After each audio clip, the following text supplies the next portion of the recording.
teachers, welcome back to another week of classroom management for the primary teacher. We hope you are loving this series. We're going to be switching gears from our summer series, Classroom Management by Design. You should have all the parts and pieces in place. If you need any details for that, just reach out, let me know.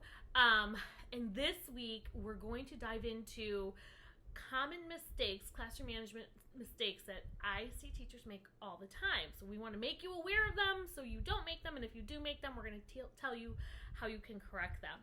If you're new here, I am Lauren Zweig and I'm the founder of Lesson Plan Toolbox, where we help primary teachers master their classroom management each and every day, making their lives easier and just giving them the teacher lives that they wanted.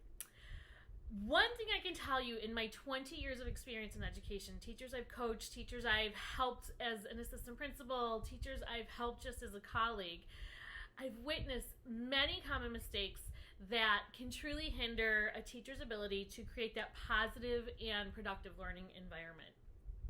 So, in this segment for our classroom management series, we're going to explore some of these mistakes. I think there are 8 of them that we're going to look at today, and for when it comes to classroom management.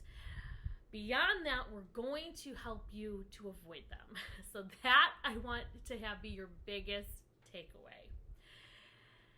I hope you recognize that by addressing these small little things can truly bring you to a whole nother level of classroom management success and foster just that thriving classroom community, that culture that everyone wants as a teacher. It's like that ideal dream teacher classroom. So let's jump into this. Let's get started because there are 8 of them. First mistake. Lack of clear expectations. You know this. If you followed our summer series, how important it is to have these expectations. Why is this a problem? Hopefully you know this. One of the biggest mistakes primary teachers make at the beginning of the school year, which is right about now, is not setting clear expectations for behavior and clear expectations for academic performance or academic success from the very beginning. Without crystal clear guidelines, your students may feel uncertain about what is expected of them, which is going to lead to confusion and misbehavior in your classroom. And you have to do this from the very beginning. That's why this is the first tip, because I don't want you to miss it. How do we avoid this? You need to establish rules and procedures early on. We talked about this in our classroom management series. We're going to bring it up again here. You know it's important when you're hearing it multiple times. At the beginning of the school year, you are going to take more than enough time to establish and explain your classroom rules and procedures. I used to like to call them classroom manners. This is how we behave in this space. Make sure that your procedures are clear, specific, and age appropriate. Okay? Once you have that in place, then you want to look into reinforcing these. We have to consistently reinforce these rules and procedures. Use the positive reinforcement so when students are doing something great, they know it. And then give those gentle reminders for when they don't. And that way they know their behavior needs to change. Our student behavior scenario of the day cards are a perfect tool that you can utilize. If you're inside our community, you have access to these. You should be using these every single day to give that reminder about what behavior is expected and how do we achieve that behavior, right? If you go to TPT, there are visual aids I'm sure you can find where you can hang those up, and that way your little learners have visual reminders. But you have the resource. If you're inside our community, use it every day. It's there for you. Mistake number 2 teachers make. You are inconsistent with consequences. Why is this a problem? Because inconsistency in enforcing consequences, guess what this does? This undermines the authority of the teacher, your authority, and it's going to confuse your students. If your students see that rules are not being consistently enforced, that is when they are going to test boundaries and they are going to engage in far more misbehavior. You cannot turn a blind eye because Sally hardly ever speaks. And then one day when she's calling out, you need to correct her just like you would any other student in your room. Even if she's having a bad day, you can recognize that and acknowledge that, but you have to correct it. So how do we avoid this? We have to be fair and consistent with our consequences. We have to ensure that the consequences for breaking the rules are fair and consistently applied. You have to avoid playing favorites or letting certain behavior slide, and that is a huge mistake so many teachers make. Turning the blind eye. We can't do that. We see it, we address it, we move on, okay? How do we do this? We need to clearly communicate the consequences for breaking rules at the very beginning of the year. Again, use those student behavior scenario of the day cards that you got when you joined our community. It will help you to do this on a daily basis. You need to make sure that your students understand what will happen if they don't follow the rules. It's that simple. They have to know, if I do this, this is the consequence. The next piece is, though, you always have to follow through with the established consequences. If students see that you mean what you say what you mean, and you mean what you say, they are more likely to adhere to the rules, which is why I very, very rarely had any classroom behavior issues in my career, from administrator to classroom teacher to even kindergarten aide. I rarely, because the students knew I meant what I said. Okay, mistake number 3, lack of engagement. This is another big one. Why is this a problem? You know the answer to this. A disengaged classroom quickly becomes chaos. If students are not engaged in their learning, they are more likely to become bored, and that's when they start to act out. We need to keep them engaged and keep them going. So how do we avoid this from happening, right? It's so hard to keep them engaged in this day and age. What do we do? This is where you want to turn to interactive lessons. You are going to plan interactive lessons and engaging lessons that capture your students' attention. It captures their interest, okay? You're going to end up using a variety of teaching methods, especially in primary. You're going to use group work. You're going to be hands-on activities. You're going to use technology. We're going to keep switching it up to keep those students engaged. You might end up with the same routine from week to week, but on a daily basis, we want to keep it moving, keep it switching. Okay, we don't want one day full of tech, one day full of group work necessarily. We want to kind of break it up on a daily basis. Okay, incorporate student choice in learning activities. This is going to allow students to have a say in what they learn and how they learn it, which is going to increase their engagement and motivation. That is another huge component to this one, okay? When we make the learning relevant to our students' lives, this is when students begin to connect the lessons in the classroom to real world experiences, and it shifts their interests. They get that spark in them, which makes the content more meaningful and more engaging, and they're going to be wanting to learn, believe it or not, okay? But we have to make it, give them some choice, give them some say in it, and you'd be amazed what a difference that can make in your lessons and how much fun you have showing up to school, to be honest with you. Okay, mistake number 4, this is another big one. Overemphasis on punishment. Why is this a problem? Relying too heavily on punishment can create that negative classroom environment. Your students, our students in this day and age, they may feel discouraged or resentful, which can lead to more behavior problems. So keep this in mind as you're starting to plan. Yes, we need to give consequences, but we want to avoid punishment, okay? How do we avoid over punishing? We're going to focus on positive reinforcement as much as we can. This is going to encourage the good behavior. This is you praising your students for following the rules and meeting expectations. And it does not mean giving them a reward, something tangible. It could just be with your words, recognizing. Words go a long way with our students.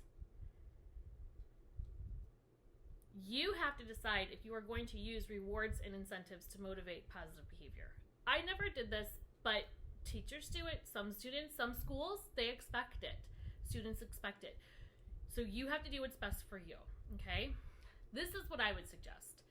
Implement restorative practices to address misbehavior.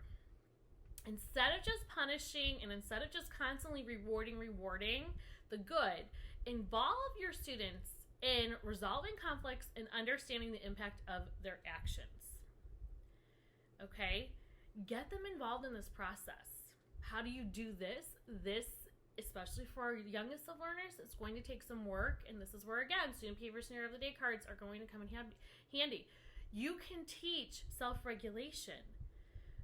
Okay, those are the skills that are going to help them manage the behavior, but we have to teach them the self-regulation techniques, such as mindfulness, deep breathing, problem-solving strategies. We don't necessarily teach these. We think our students come to school just knowing, and they don't know how to do this, which is why I designed the student behavior scenario of the day cards. Okay? Wow, we are already up to mistake number 5, which is a poor classroom layout. Yes, this is a problem. The physical layout of the classroom can significantly impact your classroom management. Simply the layout of your classroom. A cluttered or a poorly organized classroom, guess what that's going to lead to? I know you know it. It's going to lead to distractions, and it's going to lead to chaos. So how do we avoid this? It's really quite simple. You're going to stay organized. Keep the classroom organized and clutter-free. Every wall, nick, and cranny of your room does not need to have something on display. Less is more. When you are posting things, ensure that your materials are easily accessible and there's enough space and movement and flow for the activities you're going to be doing. Some classrooms use flexible seating arrangements to help accommodate the different learning activities, and that's great. I never even had enough space to have flexible seating, so we just had little carpet squares, and they were welcome to grab a carpet square and make it work for them. Move your chairs, make it work for you, arrange your desks. And then we would have starting position. Okay, put them back in starting position, and the students knew how to do this. When you allow your students, though, to choose their seating, I will tell you, it definitely enhances their comfort and their engagement in the lessons. So I would keep that in mind, okay? The other thing you want to do as far as organization is have designated areas for different activities. This might look like for reading and group work and independent study, you have different parts of your room set up for that, okay? Those clearly defined areas. Back table, this is where our reading groups are. Centers are happening over here with all of our station stuff. Seat work is over here at our desks. But have it, the students need to know this. You're communicating this with them, okay? Ooh, mistake number 6, another big one. Ignoring individual needs. Why is this a problem? Because not addressing the individual needs of your students is going to lead to frustration and misbehavior on the part of that student. And they're going to be going home and telling their parent, maybe not right away, maybe not right in August or September, but come October, they're telling their parent all these probably half-truths about you. Every student is unique and is going to require different approaches to succeed. That's why we have our membership. We help you find those approaches so you can implement. Your job is to implement. Our job is to give you the resources to help you to implement, okay? One big suggestion I have for you is to use differentiated instruction to help meet the needs of your diverse learners. Okay, tailor your teaching methods and your materials to accommodate the different learning styles and abilities. That's a huge one. Once I started really differentiating, taking the same lesson, but okay, tweaking it here and there to meet the different needs, engagement went right up. So be mindful of that. You also are going to want to take the time to get to know your students. Know what their strengths are. Know what their challenges are. Know what their interests are.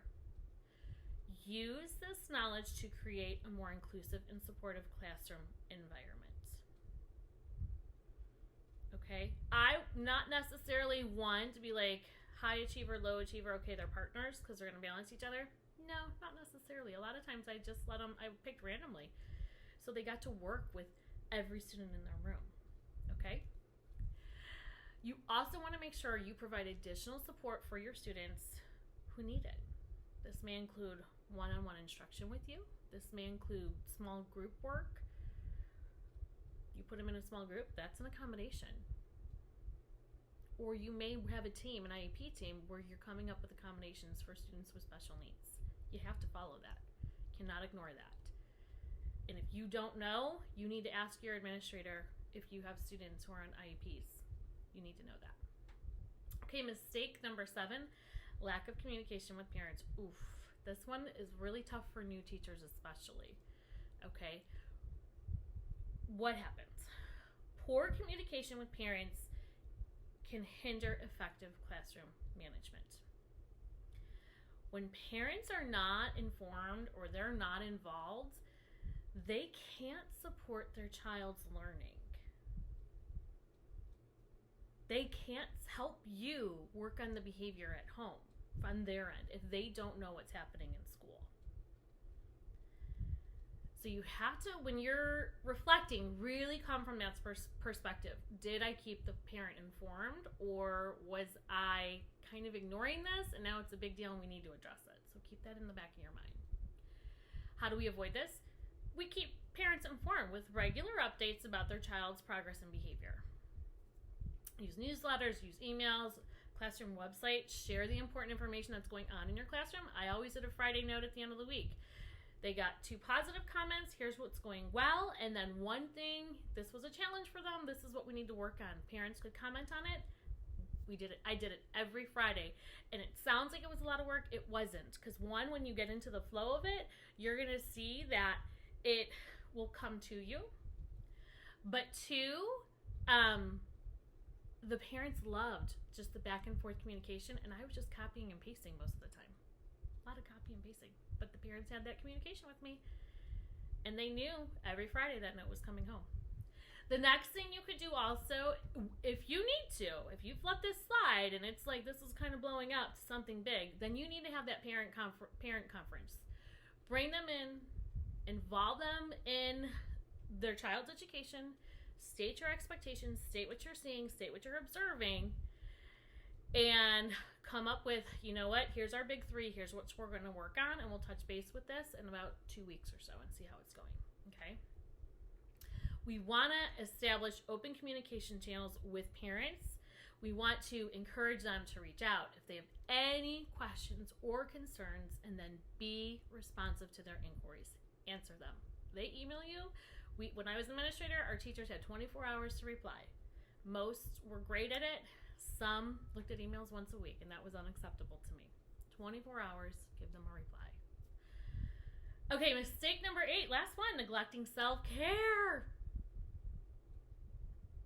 We got to talk about this one. We've got to. Neglecting self-care can lead to teacher burnout, which negatively impacts the classroom environment. I was here.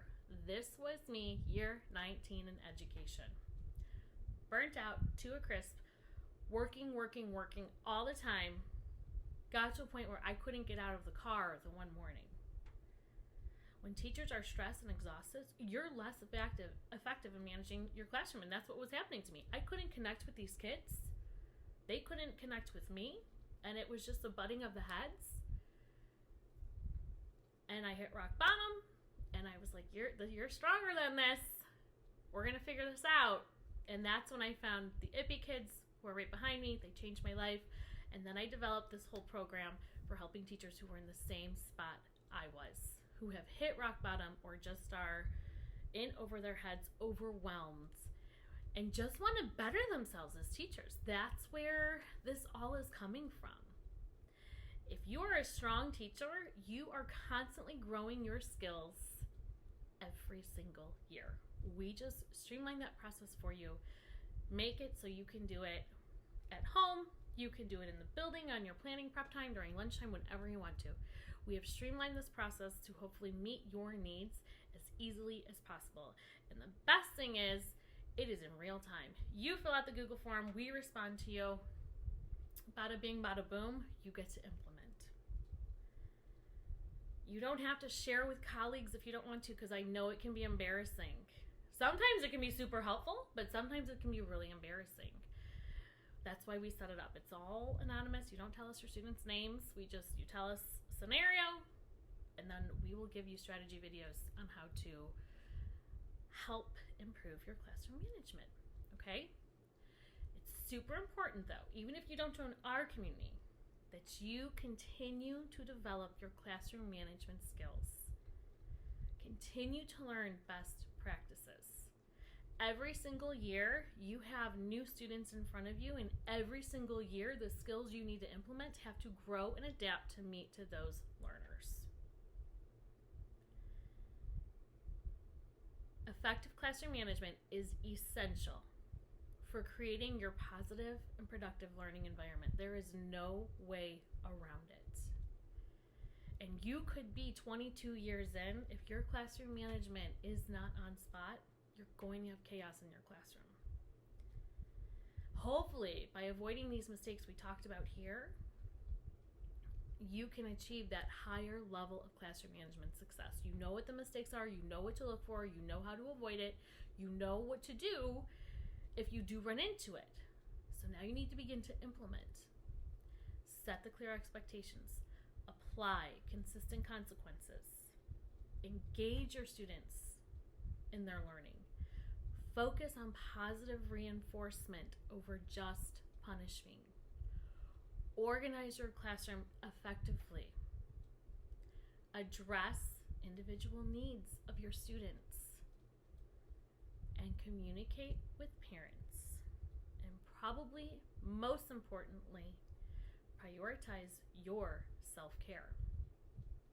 Speak up. Be an advocate for yourself if you need to be.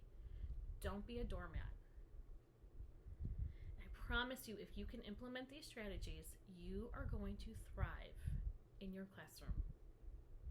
Your students are going to be motivated, responsible, and eager to learn. And what teacher wouldn't want to show up every morning? That year I hit rock bottom, that was the first time where I literally felt like, oh my gosh, this is a job. Other than that, I never said I went to work. In the previous 18 years, I was going to school. I loved what I did. Yes, I was the teacher who would get those tough groups of kiddos because my principals knew I could handle it. I was like queen of classroom management in primary. And it's because of these 8 things that I'm telling you right now. You can do this. If I can do this, you can do this.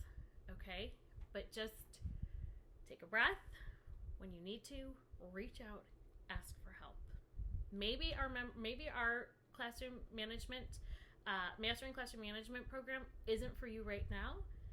Maybe, you're going to find in a year, like, whoa, I don't know what just happened this year. I need some help. Then come find us. Until then, keep coming back, reading these blogs, and hopefully growing as a professional educator. That's what this is all about. But if you do need help, and if you do hit rock bottom, like I did, I was there. I'm telling you, I couldn't get out of the car. It was not fun. If you're there, reach out to me. I will help you. because no teacher should have to experience that, especially no teacher in primary. The energy you give off is the energy you get back. Remember that. Okay, that's enough for this week. This was like one of my favorite blogs that I've done, so I hope you can feel my energy with this one. So excited. We're going to get you starting with back to school blogs next week, giving you ideas for what to do, checklists on what you need, all the things that come with back to school. So be sure to tune into that. And when you are seeing this, it is going to be right in the middle of our Classroom Management Success Challenge, 5-day challenge. You are still welcome to hop in on this.